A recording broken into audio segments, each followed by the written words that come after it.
She sold our childhood home behind my back. Now I don't know if I lost my parents, my sister, or my entire sense of what family means. I, 32M, grew up in what I thought was a close and loving family. My parents weren't wealthy, but they were kind, hardworking people who always put family first. My younger sister, Rachel, 29F, and I had what you'd probably call a classic older brother, younger sister relationship. We fought as kids, sure, but we also protected each other. She'd come crying to me when she was bullied in school, and I'd show up, arms crossed and scowling, ready to scare off any kid who messed with her. I always felt it was my job to look out for her, especially since our dad was often working long hours and Mom had chronic health issues that flared unpredictably. As we got older, things changed. Rachel grew more independent, bolder, and to be honest, a little reckless. She dropped out of college after a year and jumped between jobs, cities, and friend groups. I, on the other hand, took a more stable route. I graduated, got married to my wife, Jess, 31F, and we settled in a modest house about an hour from our parents. Still, I tried to keep the family close. I visited every other weekend, called Mom just to talk, helped Dad with the yard or house repairs. Rachel, meanwhile, would vanish for months. Sometimes we didn't even know where she lived. Then she'd show up unannounced, loud, laughing, full of stories, and just as quickly disappear again. Our parents never judged her for it. If anything, they seemed to coddle her more the less she showed up. "She's just finding her way," Mom would say. "She's got a wild heart," Dad would add with a proud chuckle. I tried not to take it personally, but I'd be lying if I said it didn't sting sometimes. I was there, always, and it felt like it didn't count. Then 2 years ago, everything changed.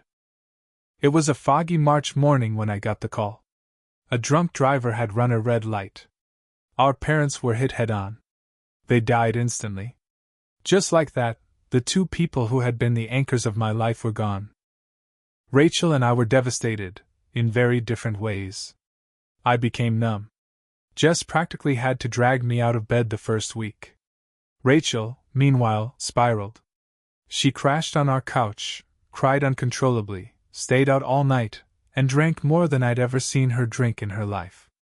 I tried to be patient, I really did. I knew we grieved differently. But at times, it felt like she was using our parents' deaths as an excuse to completely fall apart, while I was trying to hold everything together. We had to make decisions about the house, our childhood home, and our parents' savings. They had a simple will, notarized a few years before their deaths, that said everything should be split 50-50 between us. I offered to handle the legal side since I had more experience with paperwork and finances, but Rachel insisted she wanted to take care of it. She said she needed it, needed to feel useful. And I wanted to believe in her. Maybe that was my first mistake. After the funeral, things started to move quickly. Or maybe it just felt that way because grief distorts time. One moment I was standing in our childhood kitchen with Rachel and a half-eaten lasagna from a neighbor, and the next, we were discussing estate lawyers and tax implications and which utility accounts needed to be shut down. That's when Alex came back into the picture.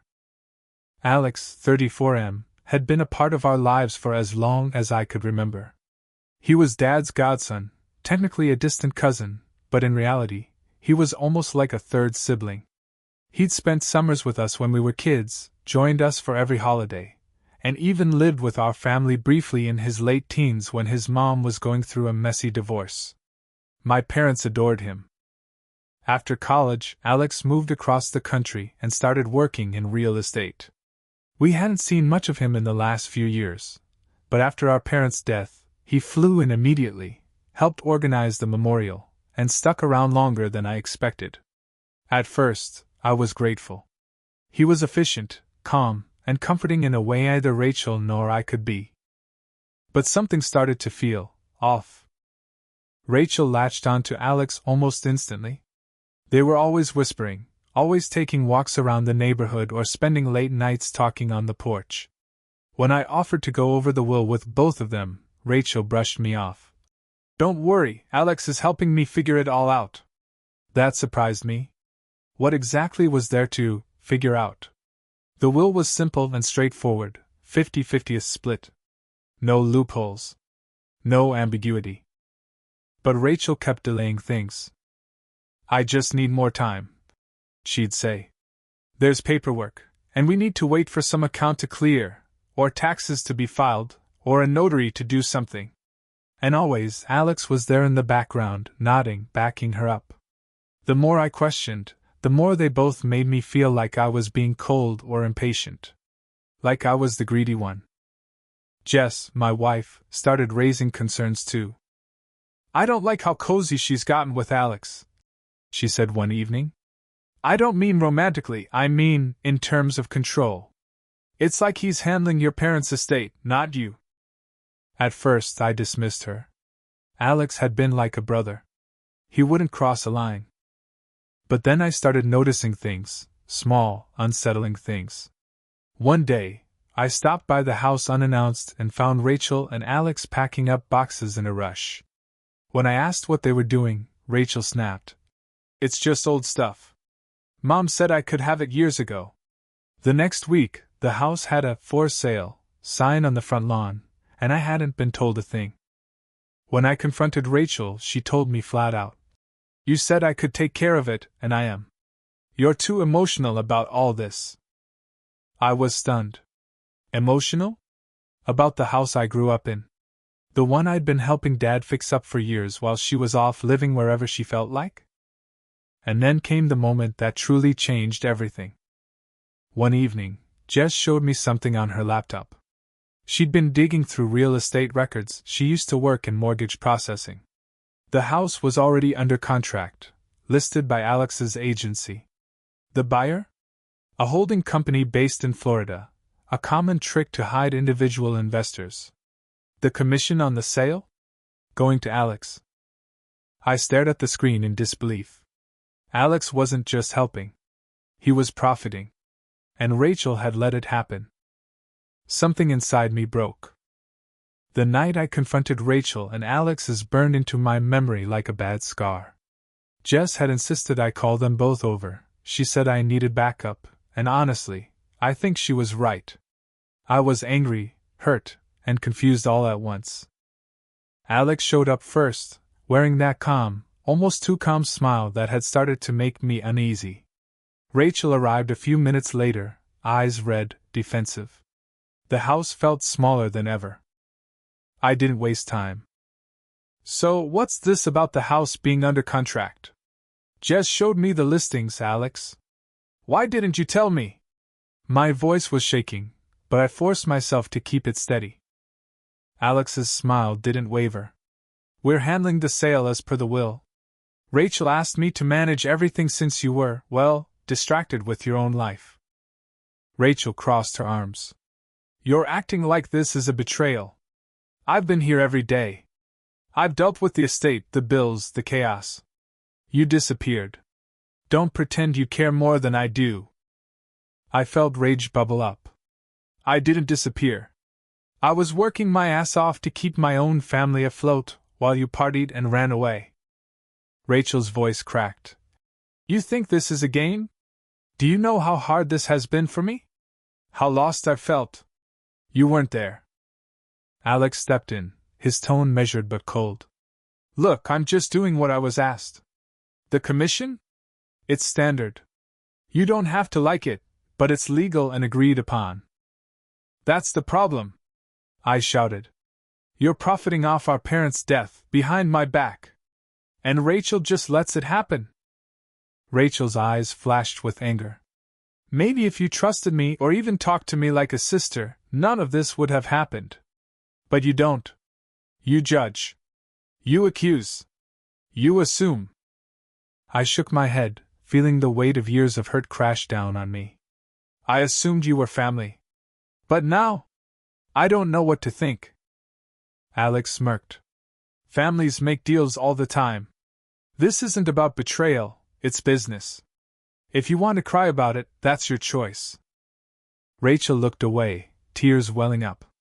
Maybe we've all been pretending this was just a house and money. It was our home, our parents. But I can't live in the past like you.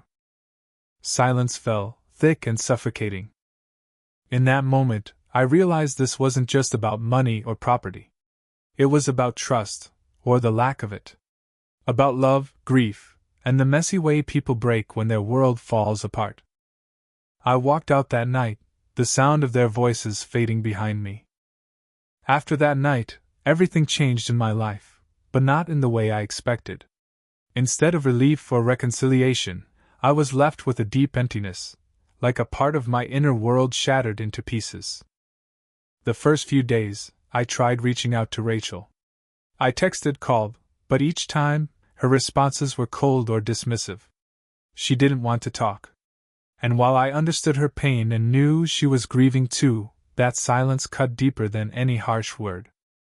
With Alex, things were even worse. He stopped answering my calls altogether. Through mutual friends, I heard he was acting like nothing happened, cold, distant, as if he had won a game where the stakes were too high for the rest of us. My wife Jess became my only refuge. She supported me, but she saw how I was sinking into a depression. My thoughts kept circling back to the same questions. Was I right to cut ties? Did Rachel deserve more understanding? Or was I just blinded by my pride? The feeling of betrayal mixed with guilt. I thought about our parents, about their faith and family, which we shattered so easily. I imagined their faces if they knew about the rift between us, and that only made the weight in my heart heavier. My dreams turned into nightmares. I saw the house I grew up in crumbling into ruins, and along with it, all the childhood memories. Every day, it became harder to look in the mirror and accept what I had lost. Not just a sister, but a part of myself. But what scared me the most was knowing that all three of us, Rachel, Alex, and I, were standing on the edge of an irreversible abyss, and none of us was trying to reach out. I've been sitting with this pain and confusion for months now, replaying every conversation, every silence, every word that was said or left unsaid. Sometimes I wonder if I'm the villain in this story, the brother who couldn't forgive, the one who walked away instead of trying harder. But other times, I'm convinced I was justified. How do you walk through the ashes of your childhood home and watch someone you love betray you so completely? Rachel was my sister, my family. But now she feels like a stranger who made deals behind my back. Alex, who I trusted like a brother, became someone I don't recognize. Was he protecting her? Or using her? Was Rachel manipulated? Or was she just reckless? Or worse, selfish? And me? Am I too rigid? Too proud? Should I have been more patient? More understanding? Or would that have just let the betrayal continue, eroding everything I held dear? I want to believe families stick together, especially when faced with loss. But what if some bonds are broken beyond repair? What if grief reveals cracks that were always there, hidden beneath the surface? Maybe I'm asking the wrong question. Maybe the real question is, how do you decide who to forgive when everyone has their own reasons to hurt? When love, loyalty, and anger all collide into a mess you can't sort out? I'm lost. And honestly, I don't know if cutting ties with my sister was the right thing to do, or if it was the only thing I could do. So Reddit AITA? Am I wrong for walking away from my sister after everything? Should I try to mend things, or is some damage too deep?